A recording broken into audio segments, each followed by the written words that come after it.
a choice right now, between fear and love. It's just a ride. Out of the dark night of ignorance and into the shining light of truth. Expanding reality. A population of citizens capable of critical thinking. We don't see things as they are, we see them as we are. There's a level of reality where everything dissolves into an ocean of energy. We empower our experience by insisting on our authenticity. That's very profound. Very. Expanding reality. Welcome to Expanding Reality Podcast. I'm your host, Brandon Thomas. This week we get to talk to Trey Hudson. He is awesome. He wrote this great book called The Meadow Project, Explorations into the South's Skinwalker Ranch. It is an awesome book detailing the odd paranormal accounts in the deep south of the United States and how it relates to some odd phenomena that is also found in other locations around the world. Now, Trey is the current director of the Oxford Paranormal Society and the Anomalous Studies and Observations Group. Takes a team out there. He does some really cool investigations. He's got a great background with his military background. Thank you for your service, Trey. And he just does an awesome job with this. Guys, the interview is great. He is fantastic. His book will be linked in the show notes. And now, Trey Hudson. Cry havoc and let slip the dogs of war. You damn right, Trey Hudson. Welcome to the show, man. We're really excited to get you on and talk to you about your book, The Meadow. Thanks so much, man. Well, tell my audience a little bit about you, that for those that don't know you. Oh, well, I'm Trey Hudson. I'm the director of the Oxford Paranormal Society and also the leader of a division that we have in the Oxford Paranormal Society called the Anomalous Studies and Observation Group. My background, I go way, way back with this stuff. I was a child of the 70s, watching old shows like Project UFO, which was a dramatization of the Project Blue Book investigations. It was a show back in the 70s, and grew up watching a delightful documentary known as In Search Of with the late, great Leonard Nimoy. So, I was actually weaned on the paranormal, like so many people of my generation as a child of the 70s. My father piqued my interest in this. He, while traveling across the country as a contractor who would work out of state, he had heard a radio show with the late Brad Steiger, and picked up his one of his books and brought it home, and I read it and was just fascinated. Just the hook, the worm was put on the hook was thrown in the water, and I gobbled it up like an eager young fish, and just love this stuff. So I kind of stayed up with it, was interested in, most of the aspects of the paranormal, UFO. Back in the 70s, a lot of really neat Bigfoot docudramas were coming out. Who can forget the Legend of Boggy Creek, things like that. So I was really immersed in this stuff. And I went to a university that has a very broad way of looking at the world. It's a University of West Georgia, one of the few universities that has a humanistic and transpersonal psychology program. So we're very experiential, in the way that we look at how human beings interact with their surroundings, their environment, and other human beings. And I studied under such people like the late Dr. Bill Roll, who's a very famous parapsychologist, Chris Anstius, who's a legend in the humanistic psychology movement, Mike Ahrens, who was actually recommended by Abraham Maslow to lead our department, and Don Rice, who's, I think, the current head of the department. So, I studied with these gentlemen and some other, great psychologists and professors. And my interest in this stuff never really waned. It was always there. While I was in university, I attended the last 2 years on a U.S. Army scholarship and was eventually branched as an Army intelligence officer in the U.S. Army Reserves. Did a little stint as a private investigator. I was also, like I said, in the Army Reserves in 2 units there. Unfortunately, an injury ended my military career pretty early, spine injury. That's just the way things go sometimes. So I decided to go to work for the government as a civilian, not as a soldier. So I've been doing that for the past 31 years, and I've done everything from anti-terrorism, protection of weapons of mass destruction, operation security, intelligence, counterintelligence, just a whole gambit of stuff. Some emergency management. I went over to Afghanistan for a while, did some stuff as an operations and anti-terrorism officer over there. Hunted big game in Africa, North America, Eagle Scout, just all of that kind of stuff. So just what I tell people, I'm just an ordinary guy who's got a chance to do some extraordinary things in my life. That's what's so cool about it. I think it's fantastic, man. So thank you for your service, first of all. I think that it is important to highlight your military career because you do take a very analytical and a very tactical approach to your investigations, which I think is awesome. You do a wonderful job with it. Your book details that account incredibly well, and we are going to go over some accounts in your book, and it will be linked in the bottom down here in the show notes so people can find it. But again, thank you for your service. I have a high regard for people that choose to join the military and that are brave enough to do that. And then also, so I think it's interesting to the point that you made about you're just an ordinary guy that has an opportunity to do extraordinary things. Now, we expand on that a little bit because there are a lot of people out there with 9-to-5s that feel like they're not qualified or that they don't deserve, or for whatever reason they feel that they're stuck and that nothing extraordinary will happen to them for whatever reason. How would you give folks the confidence to do something like you're doing in any area? Carpe diem, the Latin saying carpe diem, seize the day. Yeah. Is we can be comfortable in our existence, in our day-to-day life, which is fine. That is perfectly okay if that's what people are happy with. But there is an incredibly wide, diverse, amazing world out there. And don't be afraid to jump out there and try something new. Back in the 70s, there was a little boy at the age of about 12, and he was watching these TV shows like In Search Of, where they would go to strange and mysterious locations. That little boy found a strange and mysterious location and ended up writing a book about it. It can be done. Yeah. You just got to get off your couch and do it. That's it. And, my motto with that is there's two, you've seen that picture where it says like your comfort zone, and then it's got an arrow pointing outside of it. It's a circle that says your comfort zone inside of it, and there's an arrow pointing outside of it, and that says where the magic happens. You can be content with just having your life, and that's fine. But for folks that feel like they want to do more, I think that that's great advice. And carpe diem, man, seize the day and go out there and find you a dope-ass paranormal spot to hit, man. I think that's really cool. So what got you started with the writing a book in general? What made you want to do that? Well, we had been investigating the Meadow, or this region, this area, which, like I said, it was sort of accidental. We just sort of happened to find it by following the folklore and the history. And that information's out there for the taking. It's, you just have to sit down and, roll your sleeves up and do the research. Well, COVID hit. And, a lot of people were not quarantined, but, were sequestered at home with a lot of extra time on their hands. So I thought, well, this would be a good time to sit down and start going through my field notes. And, while I'm very organized during my investigations, unfortunately, I'm not terribly organized when I bring my notes home. So I had to, dig around in some different files on my computers and find some hard copy notes. And I had this big stack of data, and experiences and various readings from instrumentation, et cetera, et cetera. And I thought to myself, this would be a good opportunity to put this in some kind of coherent narrative where if somebody was interested in this, maybe they could read it and maybe glean some information out of it.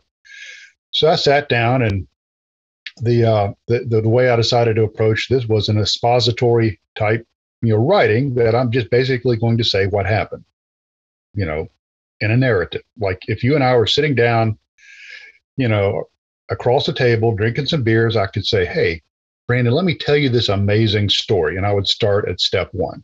Yeah. So that's how I approach writing this thing. And so when I got into about 20,000 words, I'm like, this is kind of starting to look like a book. Yeah. Yeah. So I'm like, well, let's pull out our sabers, bear down and charge ahead and see where it takes us. And before it was over, I ended up with a manuscript, and started fishing it out to different publishers. And I was picked up by Flying Disc Press out of the UK. Yeah, and here we are. That's awesome. So, did you contact Philip directly, Philip Mantle of Flying Disc Press, or did he find you? Actually, Philip and I have a mutual friend, and she. And I had corresponded on some stuff. The Cat Hobson, who does Fate Radio and all of that, and she said, let me give you the contact information of Philip Mantle. And I said, hey, I'm going to send you this manuscript. And, are you interested? And he said, yeah, absolutely, I'm interested. And and then about a dozen editing hacks and squeezing the the last bit of coherence out of it and polishing it and presenting it for the public. Here we are. It's so cool. It's a great read, and like you said, it's an awesome story. So the subtitle of that book is The South's Skinwalker Ranch. So will you just briefly explain Skinwalker Ranch to those that don't know, and then we can get into why the Meadow relates to that. Sure. Yeah, Skinwalker Ranch is a locale in United County, Utah. It has a very long history. It's literally a ranch. It's a working ranch. It has a very, very long history of high strangeness, going all the way back to First Nation people. They considered this area where this ranch is as cursed. And the reason it's called Skinwalker Ranch is based on the beliefs of the Ute tribe, as skinwalkers had tainted this particular area. And they wouldn't even go onto this area. They considered it, taboo. And as we moved into the 20th century, you had various families that would own this ranch. And back in, I believe, the 90s, stories started coming out about some very strange happenings on this ranch. It ran the gambit of everything, not just UFOs, which, of course, are reported there, but cryptid beasts, portals, poltergeist activity. So all of the paranormal goodies, that are out there, you can just put all in this giant box called Skinwalker Ranch. Yeah.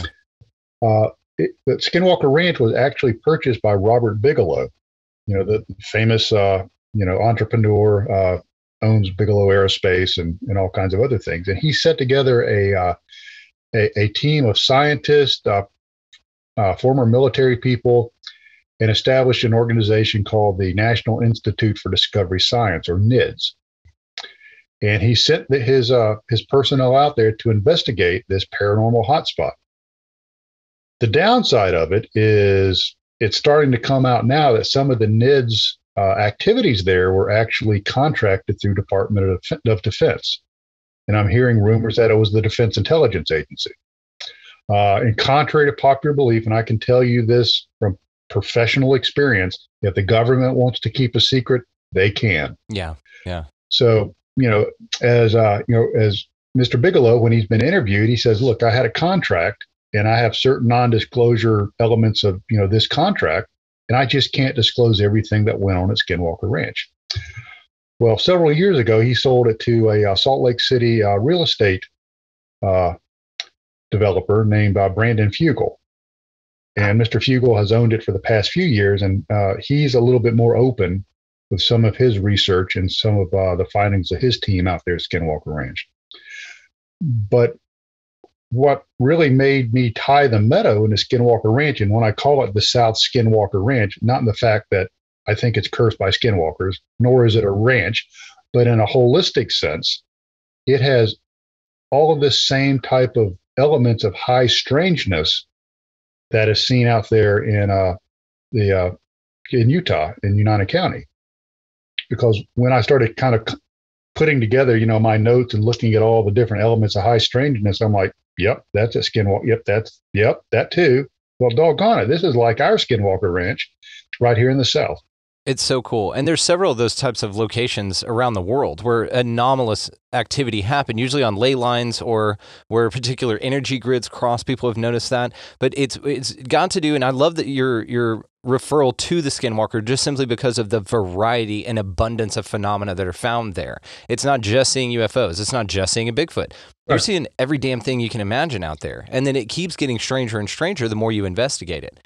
Even down to, and I know we're probably going to talk about it, but the lady walking around out there in a skirt in the middle of nowhere. And so I do want to get to that. But so how did you stumble upon this location where the Meadow is? And I know it's classified, so I know we're not going to talk about its exact location because we don't want a bunch of yahoos out there. Right. And I'll go ahead and apologize to your listeners now. I am not going to discuss the exact location because I want to keep the site as pristine and as involatile as possible. I don't want it to be under siege by curiosity seekers like the actual Skinwalker Ranch is, which, they have to keep a large security force there to keep, people from going in there and messing things up. So I'll just go ahead and apologize for that now. I'll also say that all of the names in the book, like the Blackwater Nature Preserve, Baskin's Hollow, Cold Springs Camp, those are all fictitious names. Right. They're, a representation of a real place, but they're fictitious. But how did this happen? Quite a few years ago, there was a hobby which still exists called geocaching. It's you hide little boxes somewhere and you put the coordinates on the web, and people go out there and find a box, sign a log book, and do stuff like that. And I decided to make it a little bit different because, in my local area, there was a geocaching group, a kind of a confederation, and we were doing our best to just outdo one another. So I had run across some folklore of a haunted cemetery, that a road had been built across an ancient cemetery, and the ghosts would come up, from their graves at night because the roadway was built over the top of them, like these really pissed off spirits. And, it's like, well, folklore, especially here in the South, we have a rich history of haints and boogers and stuff like that. I thought, well, that's just kind of cool folklore. Why don't I tie it into a geocache? So what I did is I took this locale and I elaborated the backstory, and I hid this geocache out in the middle of the Blackwater Nature Preserve. And the only way you could find this geocache is to go to a particular grid coordinate, shine your flashlight around, and you would hit a glint marker on a tree. Mm-hmm. And then you would go to that glint marker, shine your light 360 degrees, find the next one until you came to a particular pattern that denoted the end of the trail. And the geocache was within about 30 feet of that last marker. The trick was there were no glint markers leading you back. Yes, this is the best part. And so, there was a big, bold, type warning saying, make sure that you waypoint and mark the coordinates of your automobile, because I'm not telling you how to get back. Yeah. It's so cool. I mean, it sounds like such a fun thing to do, man. Oh, yeah. And people loved it. I mean, people would come from all over to do this geocache. And I started getting these just rave reviews. Mm-hmm. And there was one particular review that kind of captured my interest. And this guy said, we went and we did your geocache. And it was a lot of fun. And then we went to the cemetery because I gave the coordinates to the haunted cemetery too. And he goes, we looked at that and looked at some of the old graves, and we were out there at night. It was kind of cool. And we decided we would just ride around a little bit in that area. Well, they were riding around a little bit, and they pulled over and they were exploring some stuff. And this pickup truck pulled up right to where they were in the woods. And this firearm came out of the window of the pickup truck. Yep. And what had happened is some of the locals saw one of the geocachers who was, now just exploring, with two headlamps on his head. He had like a white one and a red one or something really weird. And they thought it was some kind of, monster. Monster, sort of, luminous eyes, Mm-hmm. stalking them in the dark. And they were frightened. Yeah. And, it's like, whoa, don't shoot. I'm just out here kind of exploring. And they're like, hey, boy, what are you doing out here in the woods? And thought you was a damn chupacabra. Yeah, chupacabra. Thought you were one of them boogers or haints out there. Yeah. And they started talking, and they said, okay, that's kind of cool, but whatever you do, don't go down this particular county road that's a few miles from here, because it's really haunted and really bad stuff happened on this road. So don't go. So this guy, puts all of this in his little narrative as he's, writing his review of the cache. And I'm reading and I'm like, okay, he just said not to go to that road. What road do I want to go to? I want to go to that road. That exact same road, yeah. Yeah, because I'm that guy. Yeah. And it was several years before I could get somebody to go with me. People's lives were getting in the way of their living. We know how it goes. Mm-hmm. And in 2015, I finally had some friends of mine that accompanied me to to this region, to this area, and we researched this road. And that was one of our first anomalous happenings. It was in 2016 where things really started kicking off in the Meadow. Mm. What were the stories about the road that they said? Were there any particular instances that were the local? I know they're probably more of like urban legends around there, rural legends, we should say, because they weren't an urban setting. Yeah, But right. they, what were a couple of them that they were trying to warn you off from? Well, they said that there were ghosts, and there was people have been murdered on that road, and it doesn't feel right. It's just one of those areas that has a stigma about it. Mm-hmm. And I went back and looked in some of the folklore, and I couldn't find anything specifically written about this area. But I thought it's worth checking out, because when I did start kind of researching the general area, which about the first 25% or 1/3 of the book talks about the history of this area. When you start really delving into it, there's like a lot of weird crap that goes on in this region. Yeah, yeah. So I thought, well, this is definitely worth giving it a shot. If nothing else, it gets me off of my couch and out into the field doing some research. Yeah, get some exercise, have some fun, do something spooky. That's cool. Right. And so you stumbled upon the Meadow based on a geocache that you set up, based on a review that somebody else said, don't go down this road, so then you follow that trail. It's almost like the synchronicity, like you're destined to find this place on some level. What inspired you to do the geocache in that particular area? Was it just because it was close and there was a cemetery there? It was just kind of a cool piece of folklore. Yeah. And I've always liked geocaches that are in very remote locations. I think it's challenging. Yeah. You really have to be on your game as far as navigational skills. And it was something that hadn't been done before. Yeah, it's an adventure. And Yeah. but the fact that it was there, and then that this person doing your geocache stumbled across somebody that told him about this road, and then that led you to that road, which led you to the Meadow. It's this cool synchronistic type of a thing. Like you were destined to do it. I think it's cool. Right. And the Meadow, which is about half a mile from a campsite that we eventually ended up using quite a bit, wasn't really the focus of our original investigations. We were investigating the haunted road, which is, several miles away, about 20 miles away from where we originally started camping. And, we thought we were going to have all this activity on this supposed haunted road, when the real activity was happening back at the campsite near the Meadow. So cool. Yeah. It's kind of like that story of Toad Road. Is that in Pennsylvania or something like that? Have you ever heard of that? Yeah. Okay. I think so. Yeah. Okay, yeah, it's similar. There's just haunted stretches of road where just weird shit happens. Okay, cool. Right. So then how did you discover that the Meadow was where the action was?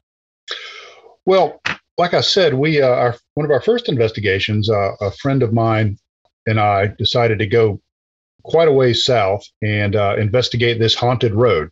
And there's a backpacking trail called the Possum Trot Trail that traverses the Blackwater Nature Preserve. And we figured we would go out here, and it was in January of 2016.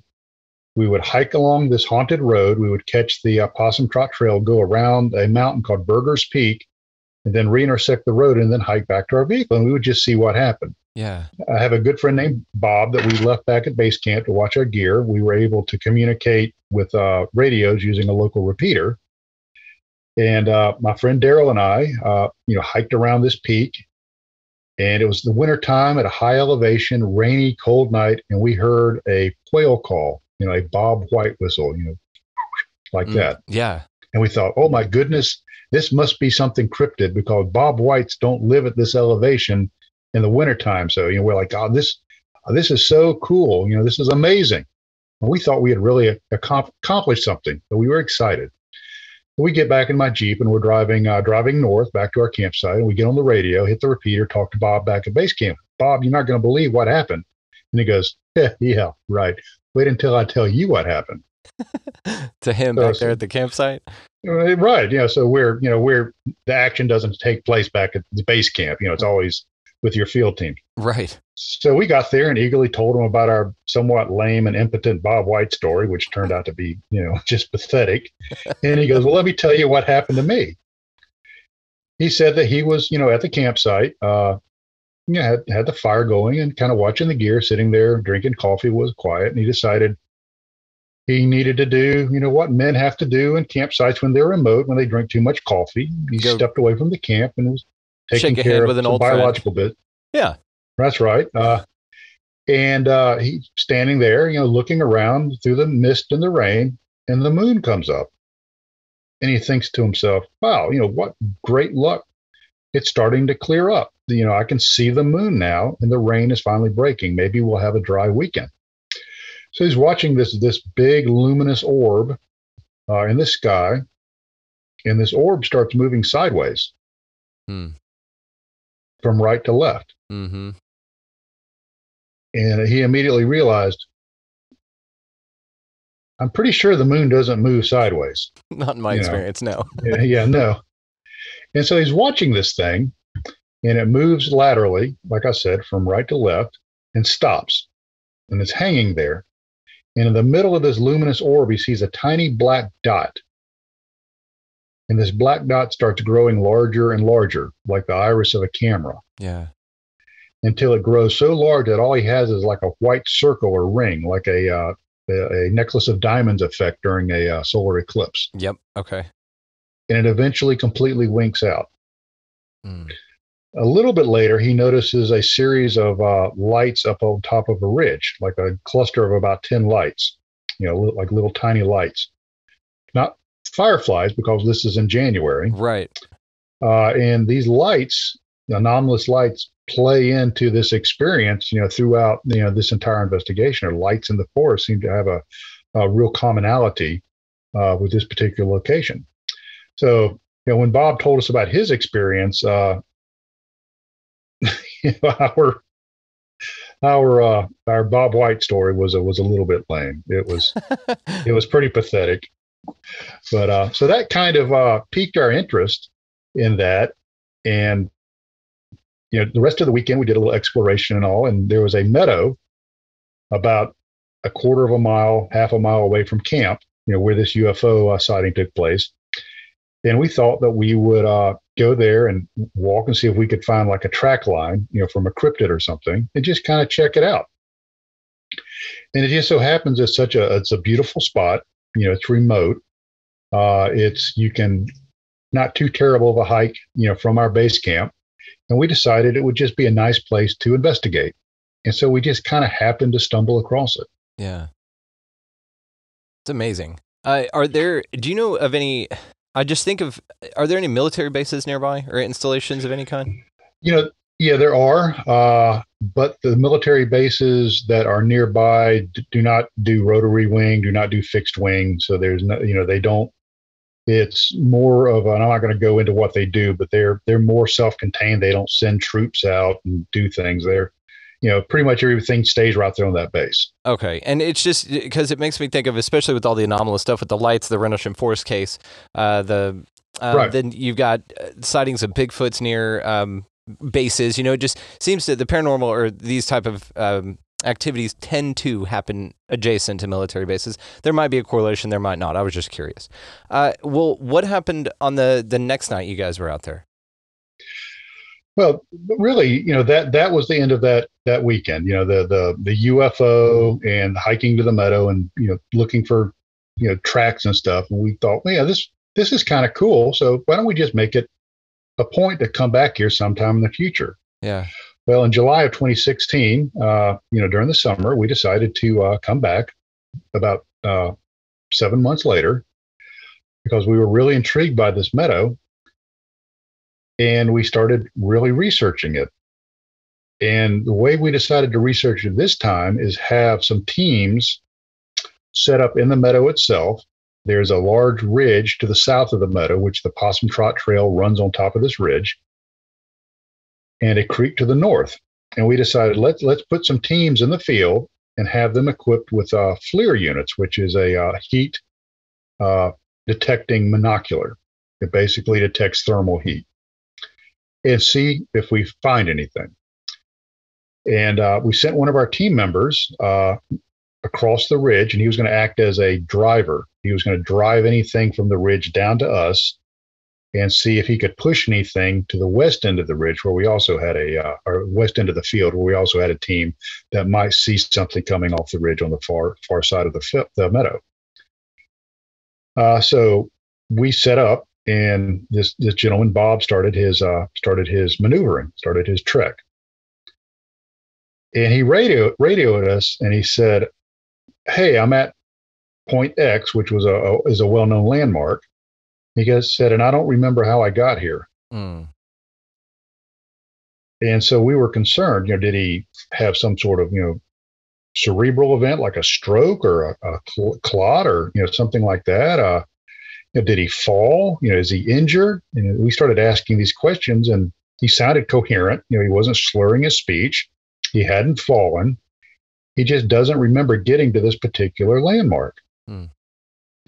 And most of the folks on my team are very driven Type A kind of people, or we wouldn't be out there researching.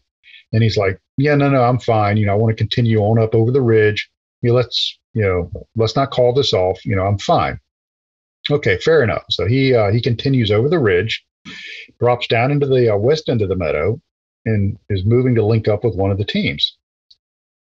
The team that's watching him through their FLIR monocular consists of one gentleman who's a former U.S. Army Ranger, has a degree in physics from Georgia Tech, and is a very, very smart, competent, serious individual. Yeah. His teammate likewise has a degree from Georgia Tech, a master's degree, and currently works as a senior paramedic at that time.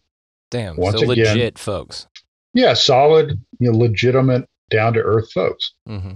So they're watching Bob through their FLIR unit, and they see a man-shaped heat signature walking along the edge of the meadow as he's approaching them. And this heat signature all of a sudden turns into an orb or a sphere of energy, of heat. It moves at a very rapid speed. We figured the speed to be about 25 miles per hour, stopped, and then turned back into a man-shaped heat signature. Damn, that's cool. So once again, this was Bob who had the missing time. I was like, okay, something has happened to Bob. Yeah. Something's going on with Bob. Yeah, Bob. Bob is jumped down the rabbit hole, and we're really concerned about him. So, they rush over to Bob, and they radio him, "Are you okay?" And they see on their FLIR unit his heat signature, bring the radio up to his mouth and reply. So this definitely is Bob, what they just saw. So they get to him and they're like, man, are you okay? And he's like, "Yeah, why wouldn't I be?" "Well, you just turned into this, this energy thing, and you moved at 25 some odd miles per hour." And he goes, "No, I didn't. I was just walking along the meadow." So it was like a really weird, and we actually have had some pretty heated arguments over this, or not arguments, but discussions. Yeah. Whose perception was right and whose perception was wrong? And Bob's point of view, he's just walking along. In their point of view, he turned into a ball of energy. So whose time was dilated and whose perception was altered? That's the mind-blowing part about this. So he didn't notice a terrain change. He didn't notice being lifted up. It was just a snap from one place to another. But he, in his mind, thinks that he traversed that on foot the entire way? Yeah, just walking. To him, there was no compression of time. There was no loss of time. There was no feeling of disorientation. He just was walking along like he normally would. Yeah, I know we're going to talk about his GPS unit in a minute, but was there any differences in watches or GPS units or anything like that for anybody? No. Now we have had problems with some of our electronics, and actually what we do now is right here. This is an analog automatic watch. Yeah. It's not electronic. So we use analog equipment as much as we can out there because we've had some problems with watches and such. But no, there was nothing, anomalous at that time. That's something that we want to look in the future, is if we can come up with a field deployable, highly accurate timepieces that we can set a baseline, leave one timepiece in the meadow, and see if time is contracted or expanded. That's an experiment we want to do in the future. But we haven't quite been able to find the right kind of timepiece that would do that. Yeah, you can't just toss a Timex out there. You're going to need like an atomic clock or something like that. Yeah. yeah. So, it's that's something that's in our future. But so that was that was pretty weird. It's pretty weird and pretty And we thought, incredible. I've never heard of anything like that happening. right. So no, nor have I, nor have I. And so we're thinking, well, this obviously just can't get any stranger, than Bob missing time and then turning into a luminescent orb and running around the meadow with his hair on fire. Well, I'm sure you were right, and that nothing weirder than that happened, right? And then that was the end of the story. Yeah, of course. Yeah, of course. Why else would we be going out to the meadow for the next 2 or 3 years? Right. So the next morning, Bob, as we were, cooking our breakfast and all and having our coffee, Bob came up to our group around the fire and he goes, "Hey, I want to show y'all something." And he pulled out his GPS unit. Bob has a very good habit of always having his GPS running when he's in the woods. So it constantly runs a continuous track of where he's been during each outing. That is a good habit. He probably followed your geocache and got lost one time when he didn't do it. And he's like, never again, man. This thing is staying on. Where's my car? Couldn't you put red ones on the back of the trees, man? It wouldn't mess with the experience. So he showed us his track from the previous night. And it showed several long, straight line, linear tracks of about 2 to 3 kilometers in length. You cannot traverse over this terrain in a straight line on foot for 2 or 3 kilometers. You just can't do it. It's too rugged. Yeah. So the only way that a person could have traversed in a straight line for 2 or 3 kilometers in this area was in the air. Mm. Damn, now Bob can fly. What happened to Bob with his missing time? Yep. What happened in that little sliver of time when he appeared to be an orb of energy? And that was only for about 25 yards for only a few seconds, let's say? It was about, I would have to go back and look at my notes. It was about 100 yards in several seconds. So it was, we calculated out he would have had to have moved. The orb moved at about 25 miles an hour. But you saw it move in a straight line across the field, not in the directions that his GPS tracked. Yeah, no, Damn. Right. His GPS tracks were entirely independent of most of his movements of that evening.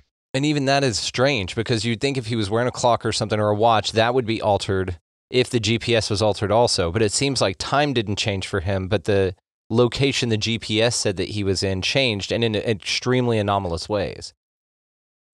Well, and that's a good point. And you start getting into some quantum weirdness here. What if he stayed stationary and reality moved underneath him, but he stayed in the same place? Yes, absolutely. You're on the right show, man. This is great. So, it's, you just start getting into, you start thinking about this stuff and all this quantum weirdness starts popping up, and next thing you know, you're down to your 4th or 5th beer and it all starts to make sense. Absolutely. So, later that night, the Saturday evening, this was Friday morning. Bob showed us that we did some more stuff that evening.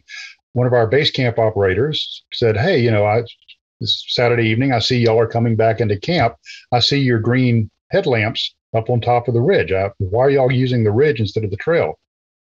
And it's like, we're still in the meadow. I don't know what you're seeing. Yeah. And he started really looking at this green light, and it turned out to be about 30 feet off the ground, moving around like a green lensed headlamp.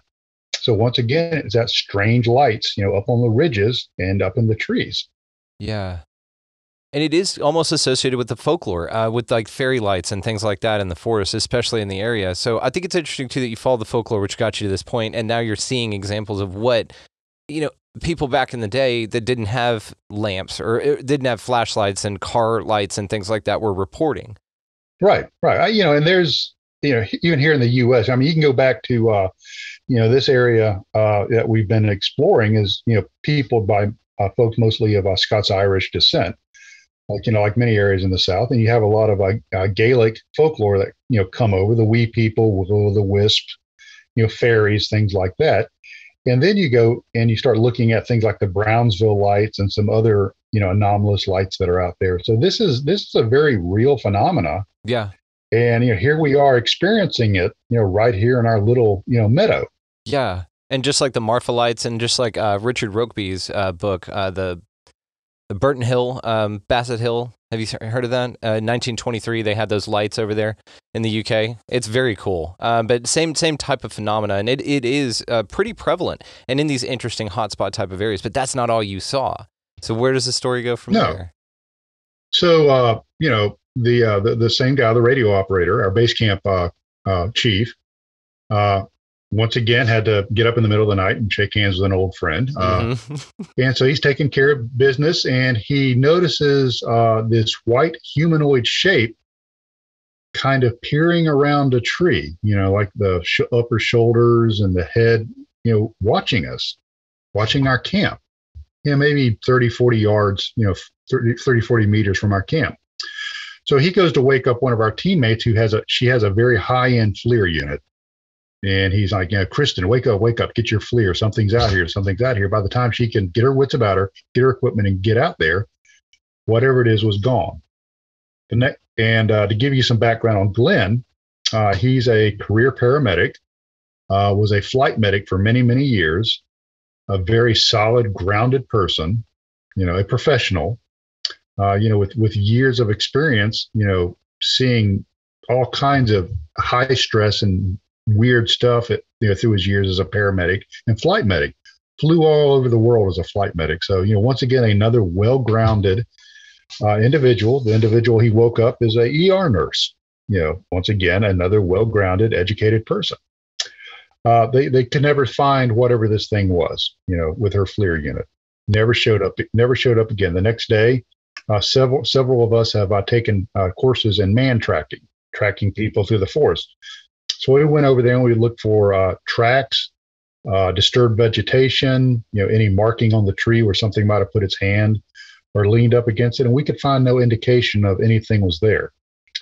But nevertheless, you go back and you look at the folklore of this area, and there is a history and reports of a white humanoid figure in this general area that people have seen.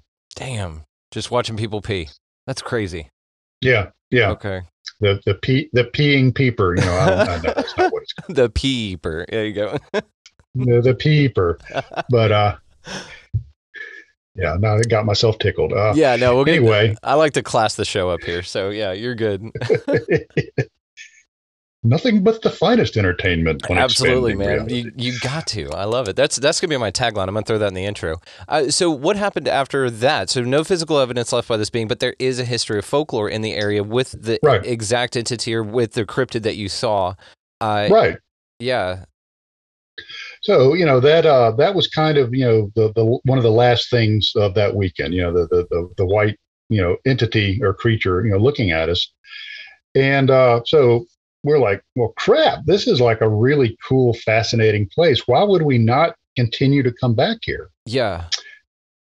And some more people, in my circle of friends, heard about it. I have a pretty well-known group out of the Carolinas that do cryptid research, and they're kind of looking at it from the cryptid angle. They're like, this is really cool. Can we come down there and visit with y'all? And I was, yeah, of course. This isn't, as long as you sign the non-disclosure agreement about the location, I'm down with it. Absolutely. And so they came down in February of 2017. So we waited a few months. You don't want to saturate a site with over investigation. So we try to wait about 6 months to a year between visits. And it turns out that 2017 in February, once again in the wintertime, and the fact that it's winter plays a very important role in this particular expedition. We decided to get together and do another visit, another expedition. Once again, using the same methodology that we had done before.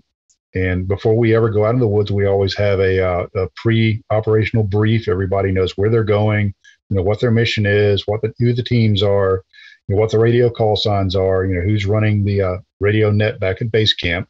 So we try to do this in a very organized, sensical way. Right. It makes things run a lot smoother, and I think it's a lot safer. So, we took the same course of action, in 2017. We had 3 teams out in the field. Each team was equipped with a FLIR unit. We had another team of 3 people that were going to run across the top of the ridge. and see if we saw anything from our higher vantage point on the ridge, because this was the wintertime. There was no vegetation. Mm-hmm. So the team I was on was the ridge running team, and we're moving across the top of the ridge, and we stopped adjacent to the west end of the meadow. And usually about this time, we drop down off the ridge and come into the west end of the meadow, meet up with the westmost team, and work our way back east.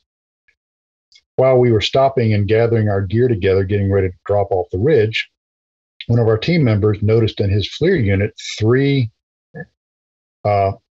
figures, man-shaped, human-shaped, standing side by side, putting off heat in his FLIR unit.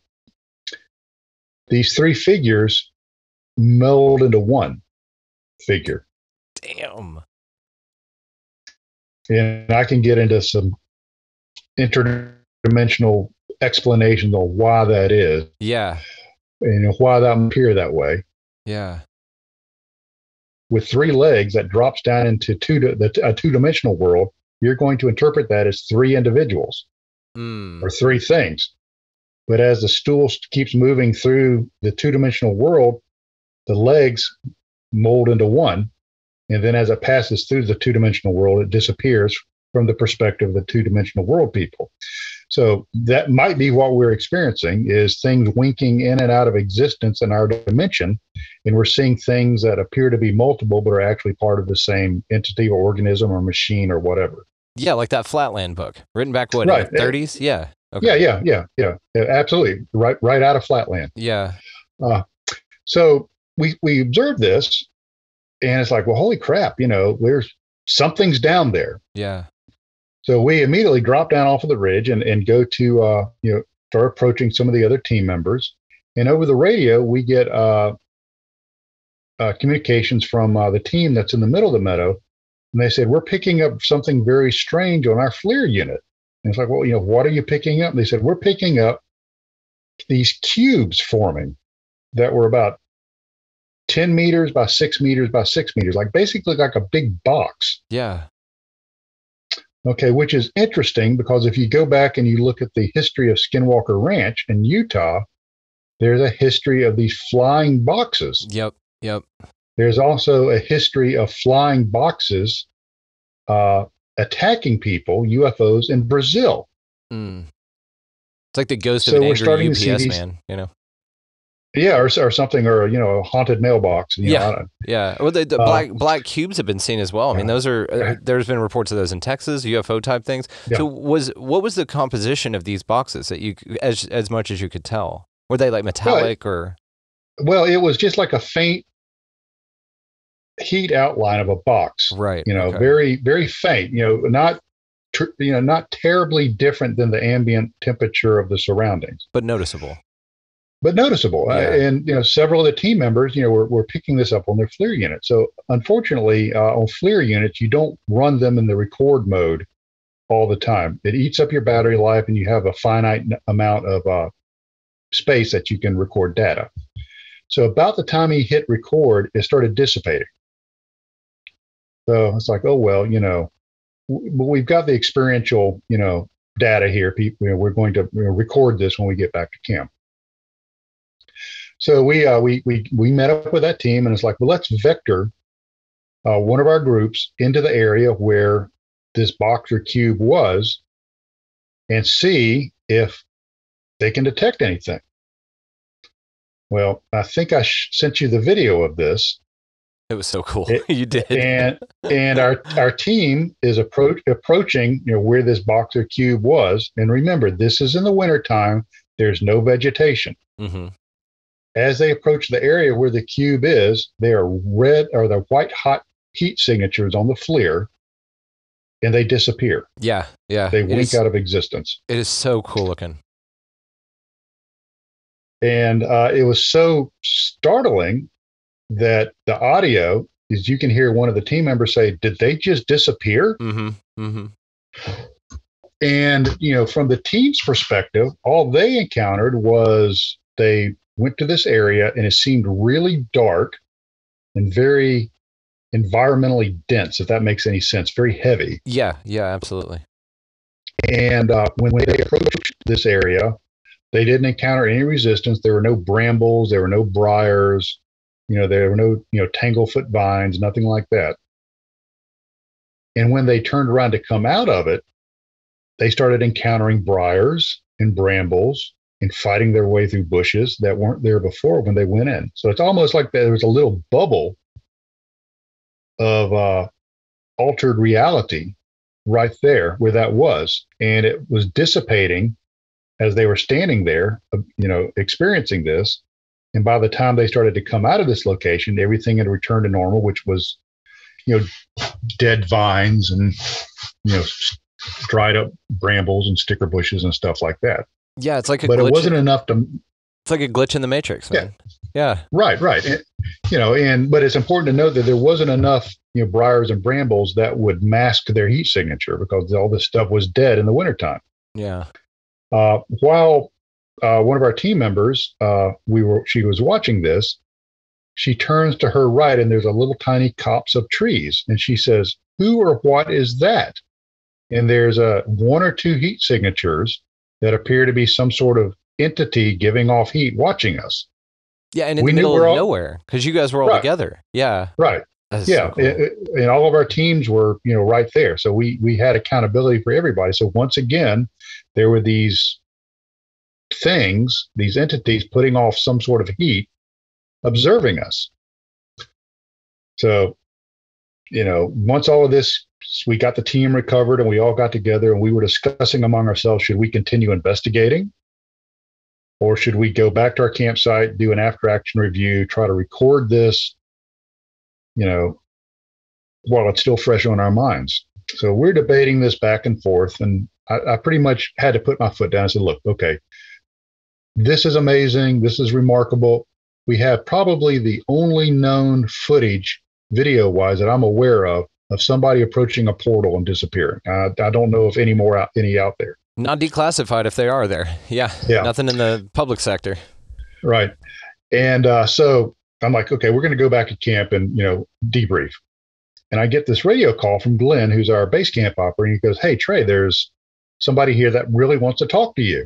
And I'm like, "Yeah, Glenn, I'll see you in a little bit." And he goes, No, it's not me. It's somebody else.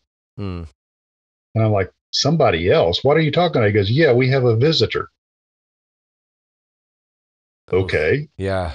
So tell our visitor that I'll be there here directly, but, we've got stuff to do when we get back. So, we gather up our gear and secure everything and start moving the half-mile back to our base camp. When I enter back into base camp, to my surprise, I found a businesswoman. Yeah. Here we are, February, in the middle of nowhere in the wintertime. And there's this businesswoman standing there in loafers, slacks, blouse, and a blazer. She was just out there to ask you how your car warranty was and if you needed another update on it. Yeah, right, exactly, yeah. And yeah, it seems like those people can find you regardless. Yeah, yeah, that's what I'm saying. They're ubiquitous. And this woman was absolutely adamant, almost forceful, and she was acting very strange, very off. Glenn, like I said, our base camp operator, years of experience as a paramedic, he thought she was acting like she was inebriated. Mm-hmm. That was how she was acting. And she wanted the team to drop what we were doing and follow her to this deserted road in the nature preserve and go way down deep into the boonies, where she said there was an old structure that was inhabited by something that she called monkey bears. Monkey bears, cool. That'd be a good name for a band, though. Yeah. And she was insistent, almost to the point of being aggressive about it. And I'm like, okay, look, I don't really have time to deal with you. And quite frankly, I don't think this is a good idea, because in the back of my mind, I'm thinking, okay, is she setting us up to rip us off? We carry a lot of really expensive... Murder you or something, yeah. Yeah. But you had quite a team, so it's interesting. What was she wearing?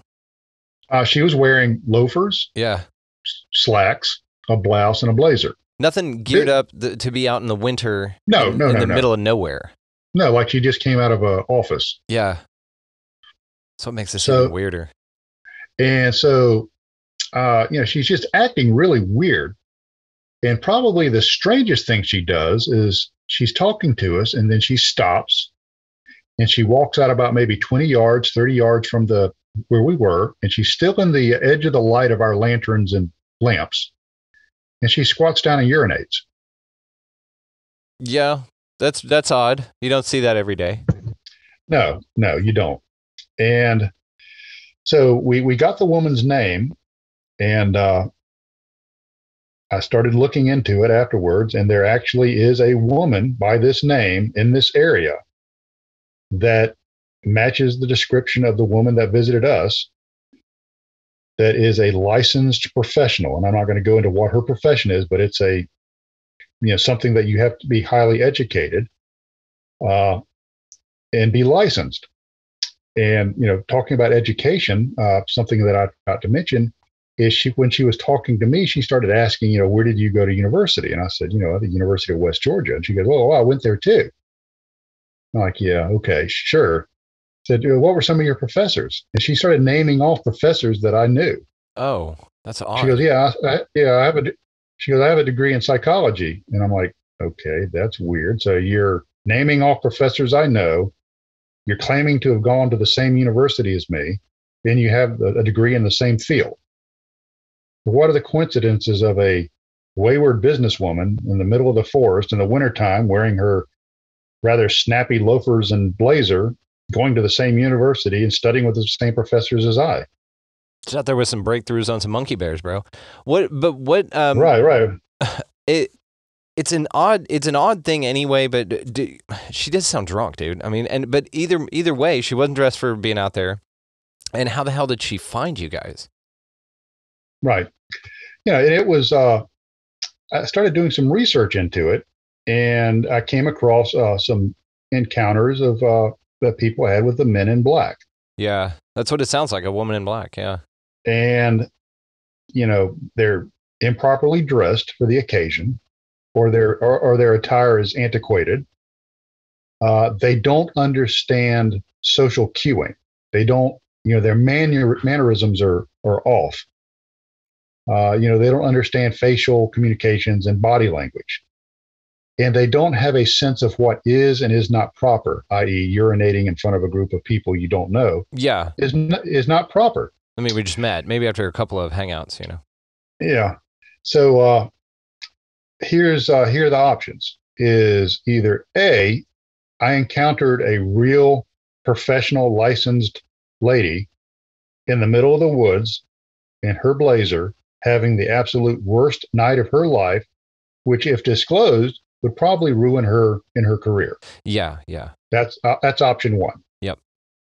Option two, that this is somebody mimicking a real person. Yeah, like a skinwalker, for instance. Right. Or a doppelganger. Yeah. And I made a decision not to approach this person because, later on, because if I did and I said, hey, you were out there drunk, acting crazy, peeing in front of everybody. Oh, I sure hope it doesn't ruin your career. The way she would react, say, well, that's not me. Yeah. And if it was a doppelganger, she once again would say, hey, that's not me. Right. So there wasn't much of a return on my investment in tracking her down and interviewing her. No, you made the right call. So, that was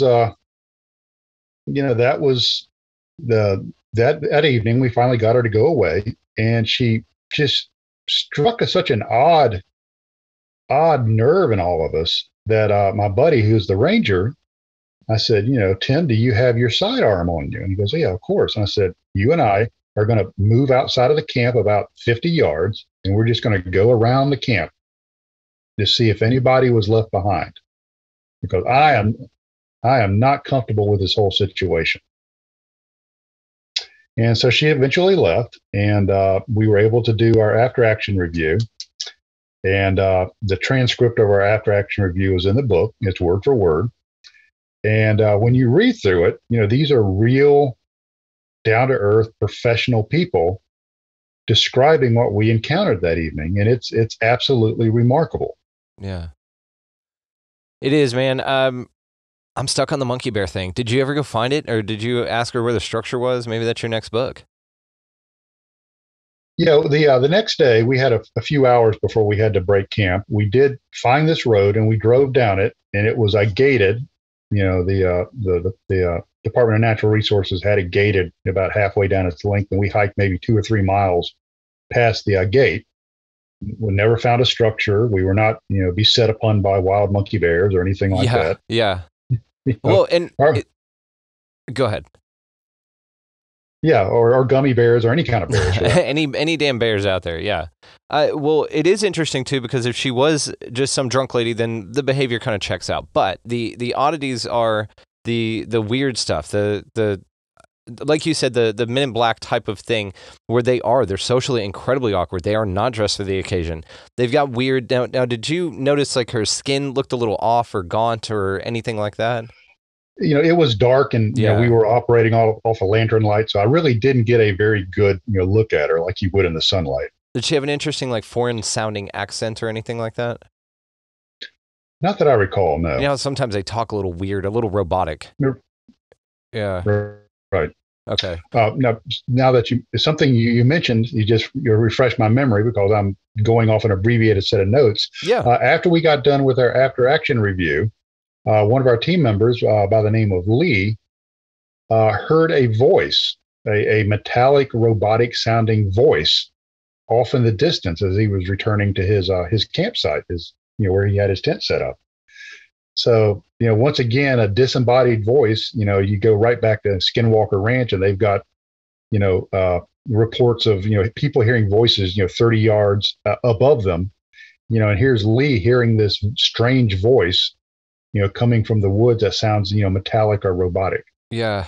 Now, is this area on like a ley line or anything like that? Have you guys looked into kind of the geo anomalies in the area? Yeah, it is and I'm not going to exactly talk about what latitude it is, but it is in a latitude that is known for high strangeness. Okay, then that's all we need. We don't need to give anything away here. Yeah. Interesting, man. Okay. Okay. Well, what happened after her? Was that all that happened on that particular investigation in February?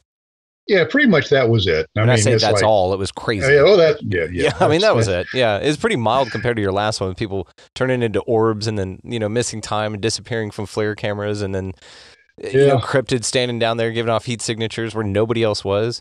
Is it possible that entity or whatever may have shapeshifted or something like that and been the entity that was off to the side and then appeared as this woman later on?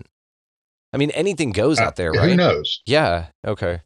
I mean, you're just, you're just grasping at straws as far as explanations on this. And one of the, it's kind of funny, you were talking about cryptids, the guys that came down from Carolinas, the cryptid researchers, they were very much cryptid researchers. And I remember the next morning, one of the gentlemen who, experienced all this, just sitting there with this rather odd look on his face. And I said, man, what's wrong? He goes, my whole world just changed. Everything I thought was, I thought I knew what was going on before. He goes, all of that is upside down now. Well, I said, well, welcome to the rabbit hole. Yeah, exactly. And that's exactly right. It is a rabbit hole, but you view it as such. There are a lot of people, man, that are just cryptid people, and then they have blinders onto everything else. And there's some people that are UFOs or nuts and bolts crafts coming from other star systems, and they have blinders onto everything else. It's all connected, right? I mean, there's got to be, and that's how you view it as well, which is why it makes your investigation so fascinating. You're not this is what is going on, because number one, you're smart enough and you're coherent enough to know that we can't determine that. And then the other part about it is that you are open to the patchwork that is the phenomena, because that's what it is. It's a menagerie of things that happen, and especially in this area, you're getting a lot of great stuff going on in one particular area, which is so cool, man. I mean, it's just great that you found it, and it's great that you're investigating it. Yeah, and I think we have to be careful as human beings, not only in doing paranormal research, but in our lives in general. Of number one, putting experiences into boxes, which strikes me as kind of silly. Yeah, being closed-minded about things. And somehow thinking that everything's not connected, because it most certainly is. Mm-hmm. Completely agree. it's like the old adage: if you go through life with blinders on, you're going to miss about 80% of what's going on around you. Yeah, exactly. Yeah, but it is good. And so I do think it's interesting that you had folks that go out there with a specialized field, or they specifically only want to look at this part of the phenomena, and then they experience something like that, and man, it'll shock your world. Oh yeah, their world was definitely rocked, that's for sure. Yeah. Will you tell me about the part in your book about Knox Magby? Knox Magby, that was actually not too long ago. That was in June of 2020. Did we skip over an experience that you wanted to talk about? Oh, I mean, yeah, tons of it. We had I'll just abbreviate some of it, and then we'll get to Knox Magby. Yes, sir. But in 2018, we had done a remote trek to another meadow like the one that we had been investigating. We thought, well, maybe we have other anomalous areas in this region. Yeah. And we had hiked to this other meadow about 7 miles away. We had very rugged cross-country hiking. And while we were there, we had set up camp in a fire break, through the forest that had been cut by the Department of Natural Resources. And in the middle of the night, two of my team members observed a beam shooting down that fire break, like this very intense beam of light. Huh. And one of the team members also noticed what looked like the sunrise in the west, like this orange glow in the western sky, but obviously the sun doesn't rise in the west. Right. When we woke up the next morning, one of our team members noticed that his pack had a stick woven through the hip belt. And I think I sent you that photograph too. Yes, that was crazy. And it was set up in such a way that he could not have set his pack onto this stick or branch accidentally. Something or someone actually had to pick up his pack and weave one side of this branch under his hip belt on one side and over the top of his hip belt on the opposite. So that was very odd. Yeah. But while all of this was going on, even more strange stuff was happening by our base camp team, several miles away. We hiked back to an extraction point, radioed for them to come get us.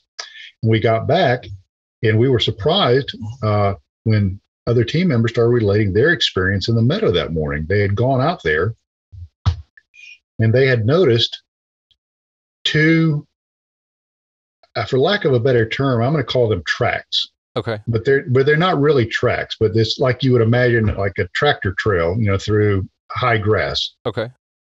But the weird thing is this thing started in the middle of the meadow and ended in the meadow. It was almost like something was dropped into the meadow. It drove a distance and then was lifted back out. The grass was not broken. It was bent over. Like crop circles. Like exactly, the nodes are, okay. Damn. Exactly. And there were molehills, ant hills, and small saplings in these tracks that were not disturbed, that were still vertical and were not compressed. There were no tread marks. And what makes it also interesting is near the terminus of this track, we had been reviewing some photographs from the previous year. And in one of the photographs, at the end of the meadow, near where these tracks terminated, this year, the previous year, it looked like there was a cryptid watching us from the edge of the woods, some sort of creature that was observing us. Yeah. So two team members went out later that afternoon and took a full spectrum camera. And they were following the tracks along, and they're looking through their full spectrum camera, and lo and behold, they find a cube. This damn cube. Manifesting itself. Yeah. And so they go to photograph it, and to their disappointment, there was no SD card in the camera. Damn it.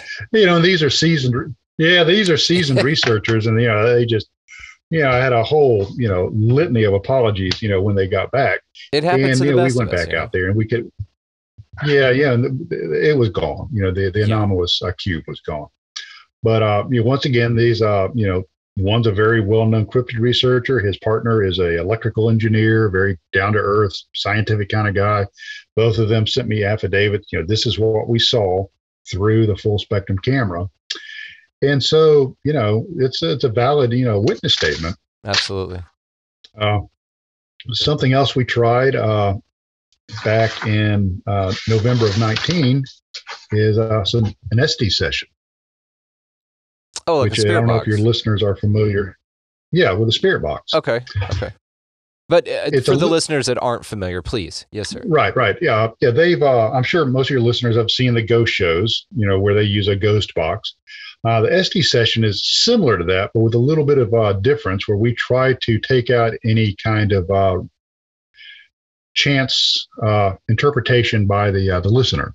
We take a ghost box and it hops around on FM frequencies, and we put sound canceling earbuds connected to the output of the ghost box. We put those on an individual that we call the receiver. And so we put those into the ear of the receiver, and over those earbuds, we put a set of shooting muffs. So he is completely isolated. The only thing that he or she can hear is what's coming out of the ghost box. We also put a blindfold on this individual, so they can't see what's going on around them. Their instructions are, if they hear any intelligible word, regardless of what it is, they are to repeat it. So if they hear kumquat or rutabaga, they just say rutabaga. Yeah. They don't know if it has anything to do with what's going on around them. They just are repeating what's coming through the ghost box. So this pretty much takes out any anticipation of the listener on what the questions are, or trying to make words fit what they perceive the question is. They're just spouting out words. And that's a pretty common practice in the paranormal world. And one of my beliefs is, let's take best practices from these different fields and bring them to the Meadow, shake it up and see what happens. And we actually engaged in a two-way conversation with an entity. And the entity was kind of cool at the beginning, talking about the portals. And then I started trying to dig down into what exactly some of the phenomenology was, electromagnetism, radiation, microgravities, things like this. And it started becoming very agitated, very upset with us, not threatening, but like maybe we were getting into areas that we didn't need to be getting into, into certain concepts that we just best leave alone. It's like you didn't have enough clearance for the paranormal world. Right. Yeah, we didn't have a need to know. A need to know, right? And so that was really amazing. And the folks that have watched that video, and I've got the transcript that's in the book. It's pretty amazing. I know there are naysayers out there saying, it's all coincidence and all of that. Yeah, you know what? At this stage, I don't believe in coincidence anymore. It's synchronicity. Yes, I'm with you. I'm a big fan of the synchronicities. So for the folks, just to be very clear on it. So what happens is that you're asking a question that this person cannot hear. There's an FM receiver in their ears. They are blindfolded. So you are asking basically the universe or their spirit or this entity to use this individual with the FM frequencies as a conduit to answer questions that you're asking. Just for the folks, just for clarification. Absolutely. And, some of the theory on that is that it is a manifestation on a quantum level of the observer effect. Yeah. That by asking the question, you are influencing what random snippets of words happen to coincide at that exact moment in the universe on the ghost box. Right. I've got a good reference for it. So Bumblebee from the Transformers, remember, he didn't actually talk. He talked through his radio, and it was different snippets of songs or clips or whatever. And that's the equivalent of that, just with ghosts or entities. Right. Exactly. And, we're calling them entities. The wonderful John Keel, he called them ultra-terrestrial. That was a term he used. I love that. Yeah. And I started thinking about that, and not to diminish his work, but the term I use is paradimensionals. I like that too. These are things. So we are communicating with some sort of paradimensional intelligence. And like I said, it was just a really amazing two-way conversation that really got us interested. It is cool. And you sent me the video of that, which was awesome. It's just an interesting process to watch. And it's really cool, man. You get some very, this is not coincidence type of information out of it, which I think is fascinating. Right. And the transcript is in the book, which I will be linking in the show notes, guys. So. Okay. So now you were asking about Knox Magby. Yes.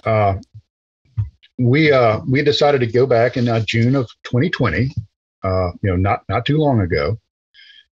and did some, explorations of the meadow, and didn't really have a whole lot going on.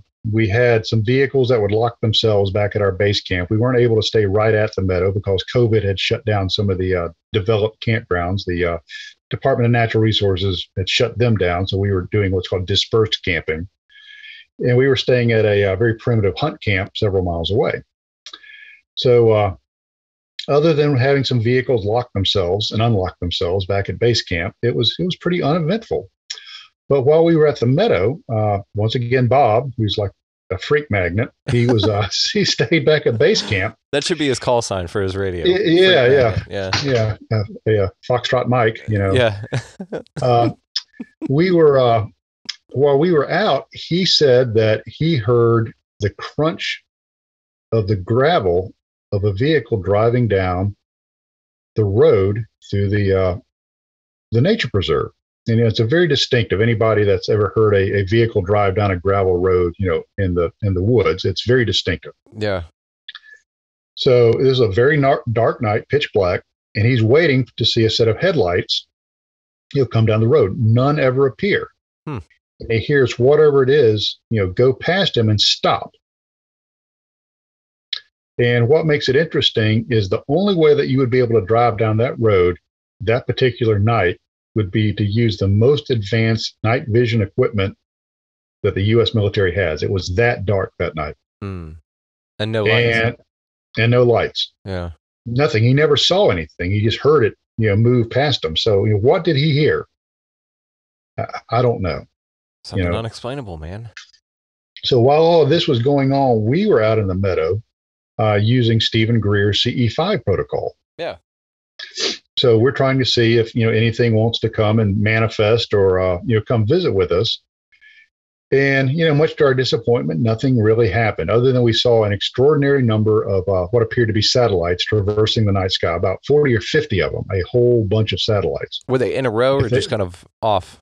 Just, one moving this way, one moving east-west, one moving north-south, Not like that Starlink thing, like the Elon Musk. No, thing. No, not like the Iridium satellites or any of that stuff. Right. Okay. That is interesting. So, they just appeared to be regular satellites, albeit, a large number of them. So we came back to camp and, Bob told his, story and, we thought, well, that's interesting, and went to bed. Next morning, as we were starting to, wake up and start to get our gear together to pack up and go home the next morning, one of my team members approached me, a gentleman by the name of Tony. Now, a little bit about Tony. He's a U.S. Air Force Academy graduate, has a degree in engineering, served several years in U.S. Air Force Special Operations. Another very solid, down-to-earth, real guy. And he said, Trey, I want to tell you what happened to me. He goes, at about 4:30 this morning, he goes, I woke up and I had the words Knox Magby in my head. And I said, okay, so you mean like Knox, N-O-X, Magby, M-A-G-B-E-E, phonetically? And he goes, yeah, Knox Magby. And he said, and then again at 6:30, I woke up with these same words in my head. I thought, well, that's pretty odd. I'm going to write that down and see, what I can find out. So, wrote it down, and we all said our goodbyes, went back to our various homes. And I started researching Knox Magby that week. And I found out that Knox, N-O-X, is the name of the Roman goddess of the night goddess, N-O-X. Okay, well, good. There's a hit. Magby turned out to be a bit more elusive.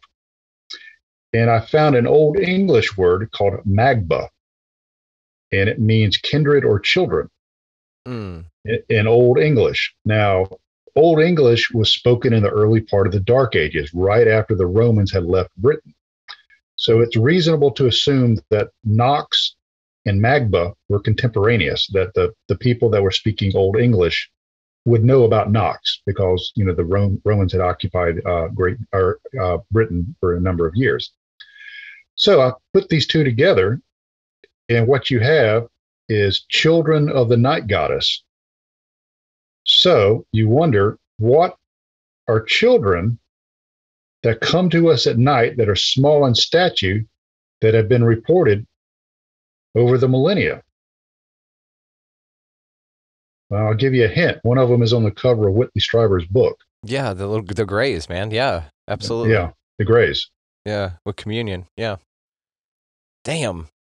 Children of the Night. Well, what about like gnomes or any other type of fae creature that could be associated with that? Yeah, I mean, that's entirely possible. But if you go back and you look at as these the historical cultures, we're describing the fays. We're describing trolls. We're describing fairies, gnomes, pixies, elves, etc. Yeah. Yeah, you start looking at their descriptions of it, and it's like they kind of look like Greys. Yeah. They kinda, so, Children of the Night Goddess. Cool. Another cool name for a band, by the way. That is awesome. Yeah. Yeah. Okay. Another cool call sign. I better trademark those really quick. Yeah, trademark those. That'll work, man. Take them. That'd be cool. Yeah. Get the Children of the Night Goddess. Yeah, monkey bears and all that. That'd be a dope summer festival, to go to with all those bands. That's right.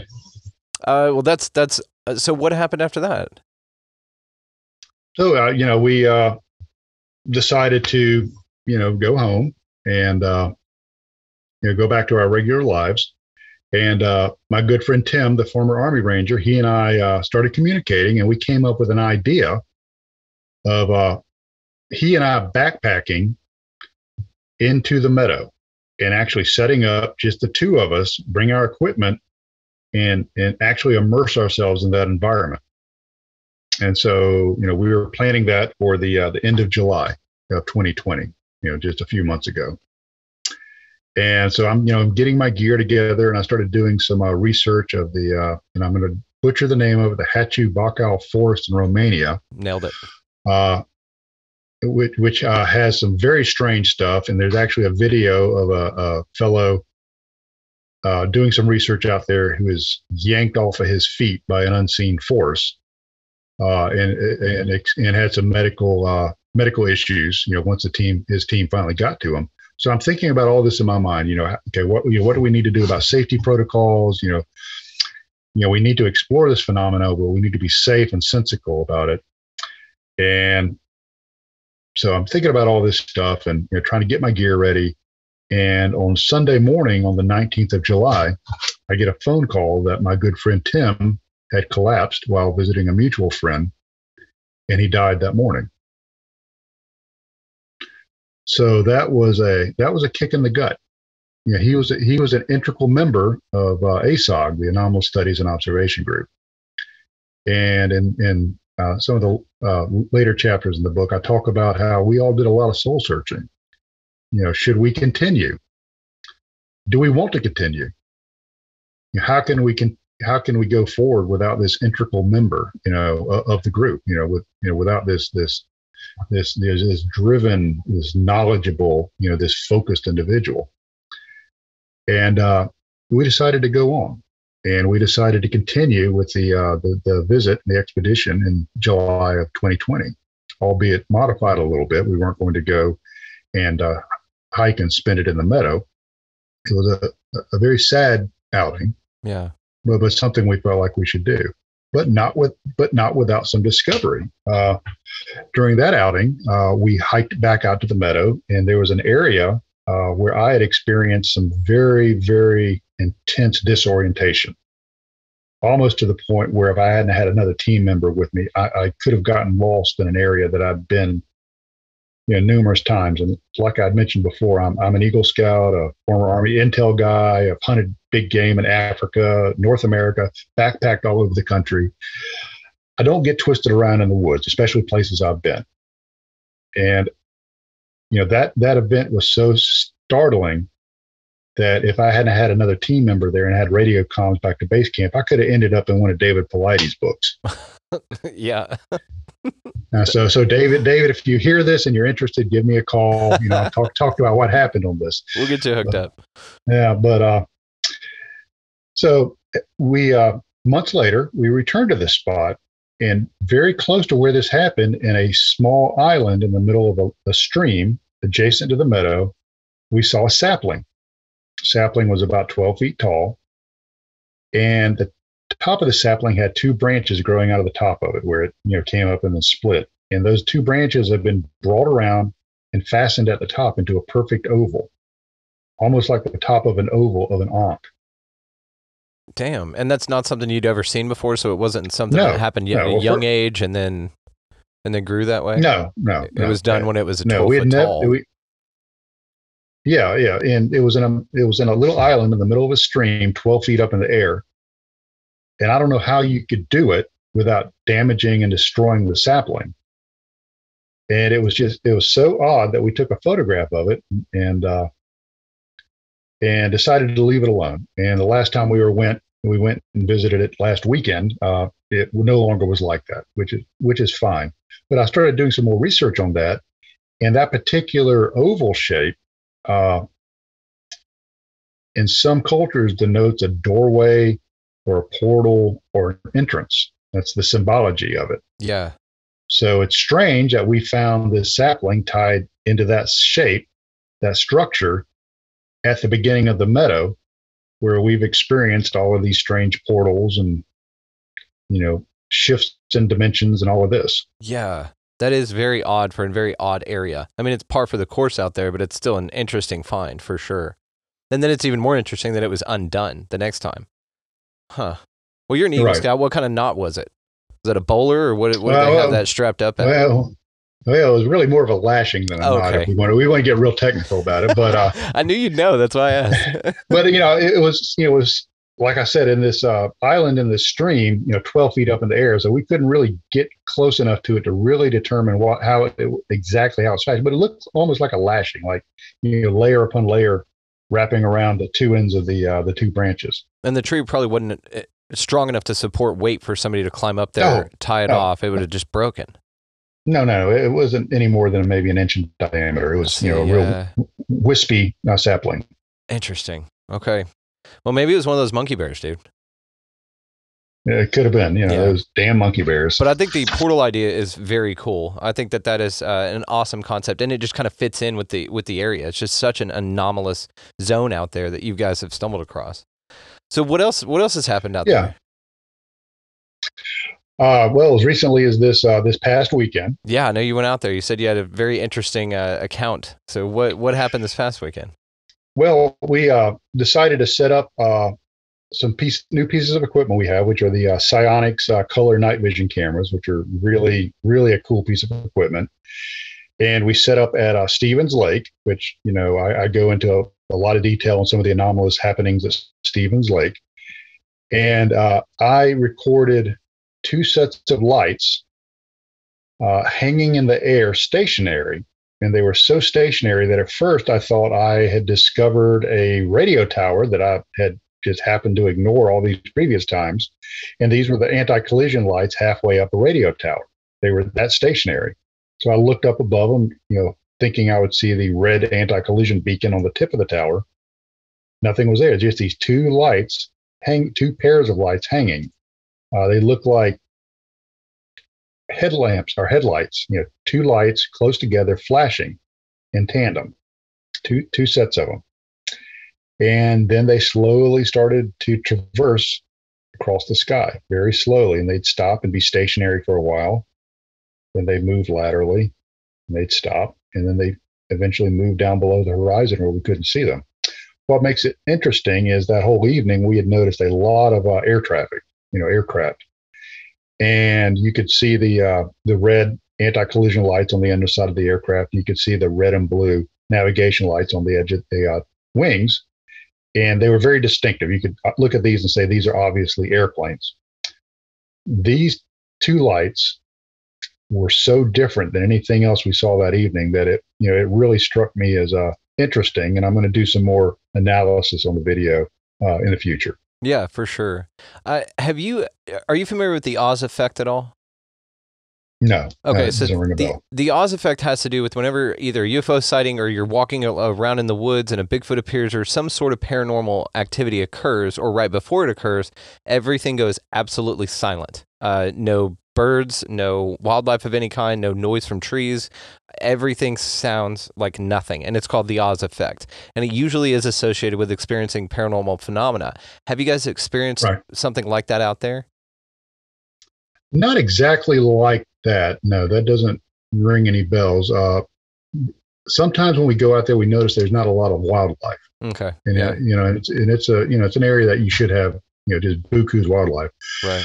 But I don't recall any periods of silence, like you're describing. That doesn't ring any bells. And it's not 100% of the time. It's just something associated with the phenomena sometimes, and with a variety of phenomena. So if you'd experience it, apparently it's incredibly noticeable. So it's not something that would go, oh, that's, well, awesome, man. Well, I have just really enjoyed talking with you, brother. I cannot wait to continue on with your story here. And let's have you back on soon, man. I want to hear more about this. I'm going to get out to that damn meadow with you sometime. I think that'd be really cool.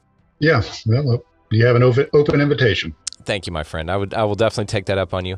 Let folks know where they can find you, even though I will be linking some of the stuff in the show notes. But in your own words, how can people follow and keep track of you down here? Oh, probably the best way is the Oxford Paranormal Society Facebook group. And I hate to say this, I'm a little embarrassed. I haven't kept our webpage up. That's bad on me. But probably the best way is through the Facebook group. Yeah. Well, okay, and you've been busy, so it's okay. I will link that then in the show notes as well as how you find your book. Okay. I just want to thank you again, man. This is a phenomenal story. You're a great guest, and I had a good time with you, brother. You're just a good friend now. You're part of the family, so thank you. Well, thank you. Likewise. Absolutely. All right, my friend. We will talk to you soon, brother. Yeah, very good. Thank you. Massive thanks to Trey Hudson, author of The Meadow Project, Explorations into the South's Skinwalker Ranch, and we really want to thank him for his time on coming on the show here. Incredible dude, incredible story. Can't wait to see where this goes and what happens next with it. I will be following it pretty close for you guys. We will have Trey back on with new developments as they occur. He's got some big things in the works that we didn't talk about, but they're going to be huge, and you guys are going to love it. Book is linked in the show notes as well as his Facebook group. You guys please check him out. This show, you can find us at Instagram, Facebook, at Twitter, and if you want to email the show directly, you can do so at expandingrealitypodcast@gmail.com. And you know what? Y'all be good to each other.